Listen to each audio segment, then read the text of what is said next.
पुराण का ये जो कहानी है गणेश जी का अवतरण के बारे में, इसके बारे में मन में ऐसा कुछ विचार आ रहे थे। कहानी ये है कि पार्वती नहाने गई। पार्वती ने अपने शरीर का मैल को निकाल करके उसमें एक पुतला बनाया, उसको जान दे दिया, पुत्र बना लिया। शिवजी बाहर गए थे, बाहर से जब लौट के आए ये बालक खड़ा हुआ था ताकि पार्वती नहा रही थी। तो ये बालक ने रोका शिवजी को ताकि पहचानता नहीं था कि पार्वती ने ही तो बनाए उनको। तो शिवजी को क्रोध आया, उन्होंने इनका सिर काट दिया। और फिर जब पार्वती को पता चला, पार्वती बड़ी दुखी हो गई, अरे मेरा पुत्र का इस तरह से वध कर दिया। फिर शिवजी ने कहा कि कौन सा प्राणी या व्यक्ति उत्तर के ओर सिर रख के सो रहा है वो लेके आओ। जब पृथ्वी में आए, सिर्फ एक हाथी उत्तर की तरफ सिर रख के सो रहा था और कोई नहीं सो रहे थे। तो हाथी का सिर काट के लेके आए, इसमें रखा, फिर गणेश जी बन गए। फिर उनको वरदान दे दिया ताकि गुस्सा क्या तो वरदान भी देना पड़ेगा।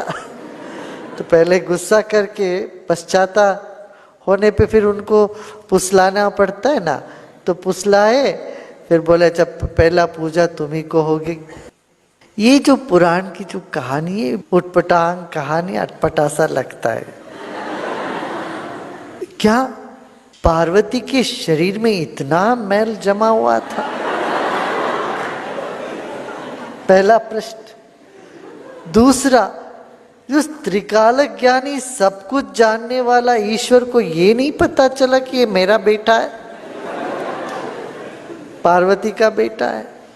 अच्छा, तीसरा प्रश्न ये कहते, अच्छा शिवजी इतना, उनमें इतना ये असहनशीलता थी क्या?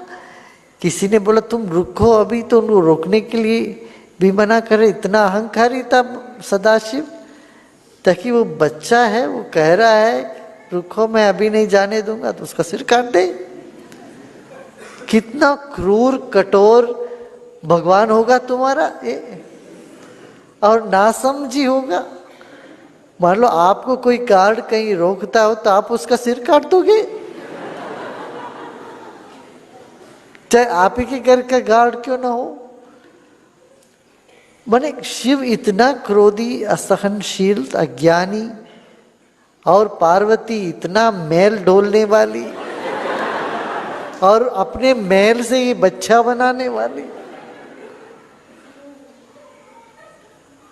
तो जो आस्था नहीं रखते हिंदू धर्म में, वो इस सब कहानी को ले करके हिंदू धर्म की खूब पिटाई करते हैं और हमारे देश के, हमारे धर्म के जो युवकों को इसमें से हटाते हैं। और इसका जवाब देने के लिए हमारे पास कुछ नहीं, किसी को पता ही नहीं है। अच्छा, बच्चा का शरीर छोटा है, हाथी का सिर इतना बड़ा है, उसके ऊपर हाथी का सिर रखा, और इतना भी समझदार नहीं है कि ये चूहे पर कभी चढ़ नहीं सकता है, तो उसका वाहन दिया चूहा। इतने से चूहे के ऊपर आदमी, वो आदमी के ऊपर इतना बड़ा सिर। किसी को कोई इसका माप तोल का, मापदंड का कोई ज्ञान ही नहीं होगा, या बदला लेने के लिए किया होगा इतना शिवजी ने किया हो। चूहा उनका वाहन यदि शिवजी ने दिया है तो कितना क्रूर कठोर होंगे तुम्हारे भगवान। भगवान कैसे कहोगे तुम्हारे इस तरह का जो जुल्म करने वालों को?